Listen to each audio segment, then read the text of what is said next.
1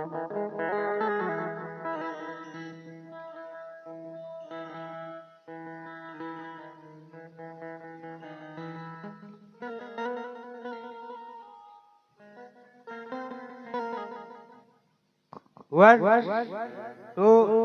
3 ready start. देखें आप, बिटिया की जब विदा हो रही है तो वह बिटिया अपने पिताजी से कह रही है और बोल रही है, पापा अरे काए खाबा बोल मोरे सोच करत हो। बेचारी वह बिटिया कह रही है, ए काए खाबा बोल मोरे सोच करत हो।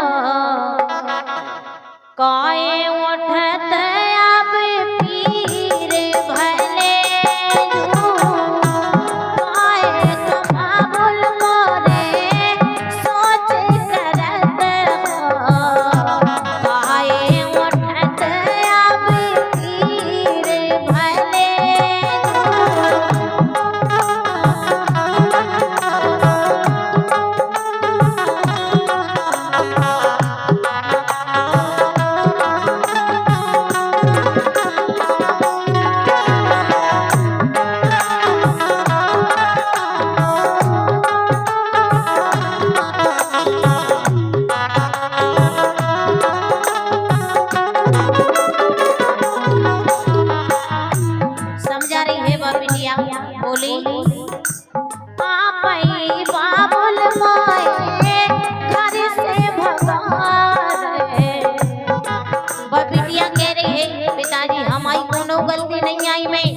आप ही कर रहे हो जोर, आप ही आप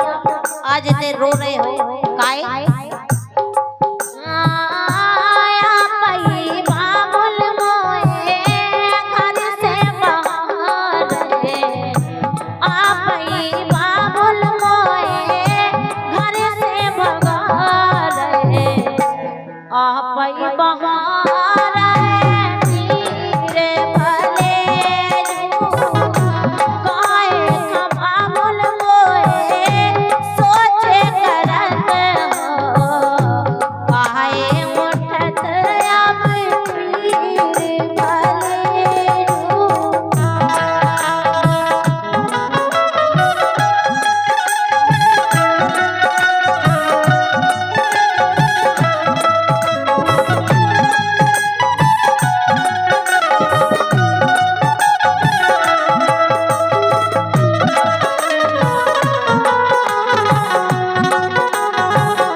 बेचारी वह बिटिया चली जा रही है, वो कह रही है अपने पिताजी से, पापा आप ही पराए हाथन सोपो, आप ही पराए बाबुल हाथन सोपो। अब काए घर राए तीर भले आप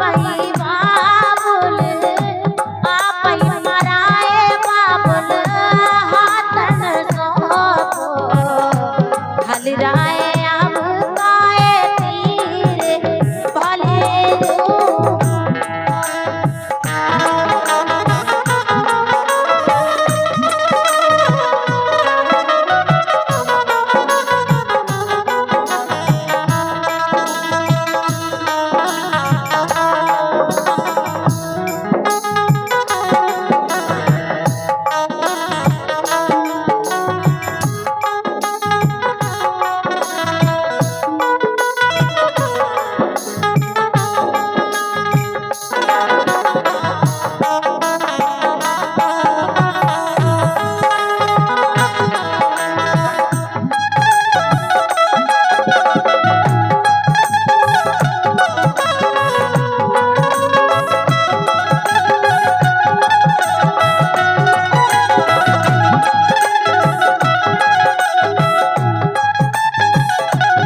कह रही है बा बिटिया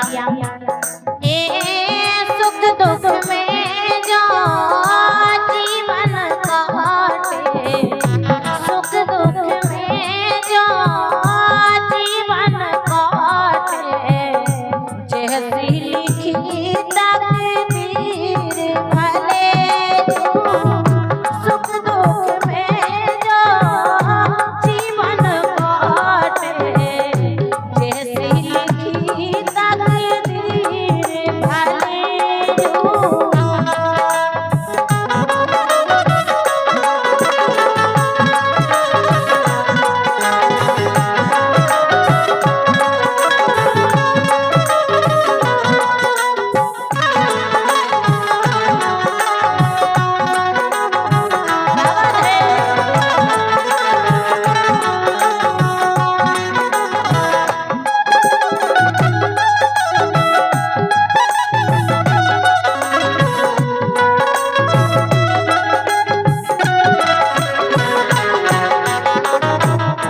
लेकिन वह बिटिया कह रही है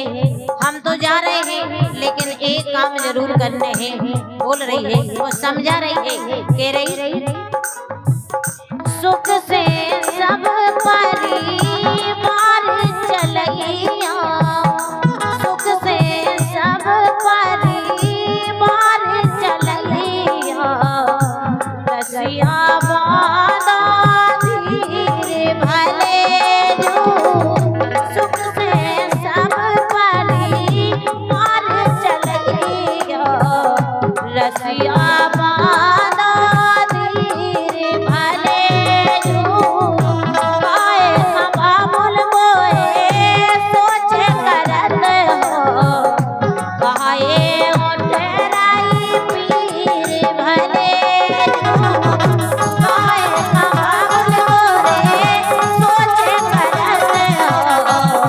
गाए उठराई पीर भले जो, गाए उठराई पीर भले जो, गाए उठराई पीर भले जो।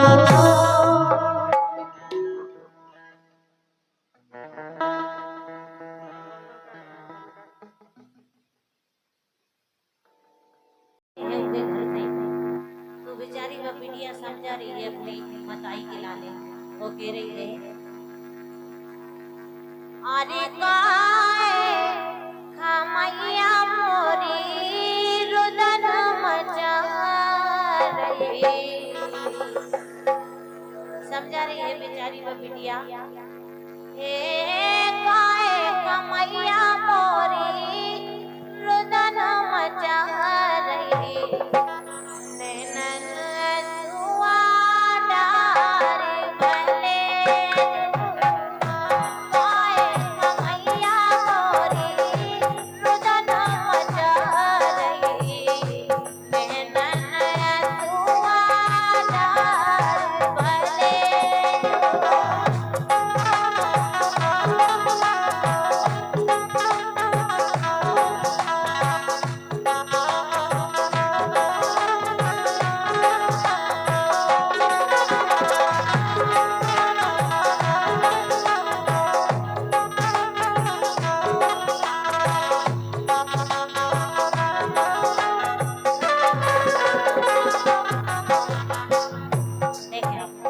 कितने प्यार से समझा रही है वह बिटिया अपनी मताई के लाने के।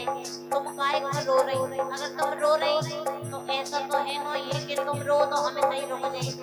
तुम चाहे रो कुछ भी करो लेकिन हमें जाने आए तो हमें जाने ही, इसे समझा रही है ये बाबुल हमारे तुम्हारे रो रहे, बाबुल हमारे मैया तुम्हारे रो रहे, तेरी गर्दन डार भले जो, बाबुल मोरे मैया तुम्हारे में रो रहे,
बातें बोल रही है, कह रही है रसिया पीरन फेरे सिसलोने। अलगो जो भैया है बिटिया को, वो भैया सोच रहे है कि आज हमारी बहन कितने जा रही हमें छोड़ के, इतने दिन से तो कौन नहीं गई है। तो कह रही है रसिया